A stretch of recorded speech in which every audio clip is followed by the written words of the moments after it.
চাকরির দাবিতে ফের পথে 2022 সালে টেট উত্তীর্ণরা 50,000 পদে অবিলম্বে নিয়োগের দাবি।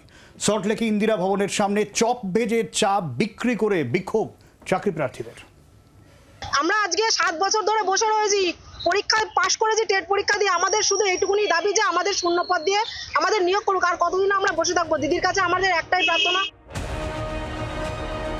অবিলম্বে নিয়োগের দাবি। সেই দাবিতেই অভিনব অবস্থান বিক্ষোভ। চপ ভেজে চা বিক্রি করে বিক্ষোভ দেখালেন চাকরি প্রার্থীরা। সুপ্রিম কোর্টে ঝুলে রয়েছে এসএসসি 26,000 শিক্ষকের ভবিষ্যৎ।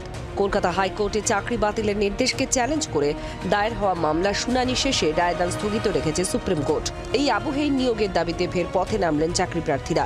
মঙ্গলবার সল্টলেকে ইন্দিরা ভবনের সামনে অবস্থান বিক্ষোভ করেন 2022 সালের টেট উত্তীর্ণরা। ইন্দিরা ভবনের সামনে এই মুহূর্তে চলছে বেকারদের মেলা, অর্থাৎ এই অভিনব পদ্ধতিতে তারা বিক্ষোভ দেখাচ্ছে।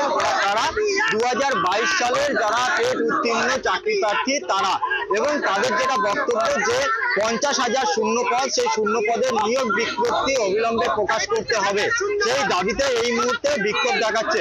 কেন এই বেকারদের মেলা? তার কারণ তারা এখনো চাকরি পায়নি, সেই কারণেই তারা এইভাবেই তারা বিক্ষোভ দেখাচ্ছে। কোথাও চা বিক্রি করছে তারা, কোথাও পাপড় বিক্রি করছে, এবং তার পাশাপাশি তারা চপ শিল্প অর্থাৎ চপ বিক্রি করছে।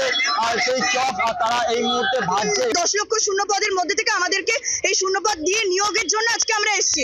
আমাদের বইমেলার অপোজিটে এই বেকার মেলা করার আয়োজন হতো না যদি না আজকে আমাদের ইন্টারভিউ নোটিশটা আসতো এবং সঠিক সময় নিয়োগ হতো। আমাদের বেকারদের জন্য কিছু ভাবুন। শুধুমাত্র এই ভাতা দিয়ে এই রাজ্য চালানো যাবে না, শুধু ভাতার দ্বারা এই রাজ্য চলবে না। বেকারদের জন্য কিছু ভাবুন। আমাদের অবিলম্বে 50,000 ভ্যাকেন্সিতে আমাদের ইন্টারভিউ নোটিফিকেশন দিতে হবে। নিয়োগ দুর্নীতির প্রতিবাদে ও নিয়োগের দাবিতে এর আগে অভিনব কায়দায় আন্দোলন বিক্ষোভ দেখিয়েছেন চাকরি প্রার্থীরা। এদিন তাদের অভিনব বিক্ষোভের সাক্ষী থাকলো সল্টলেক। নান্টু হাজরার রিপোর্ট, জি 24 ঘন্টা।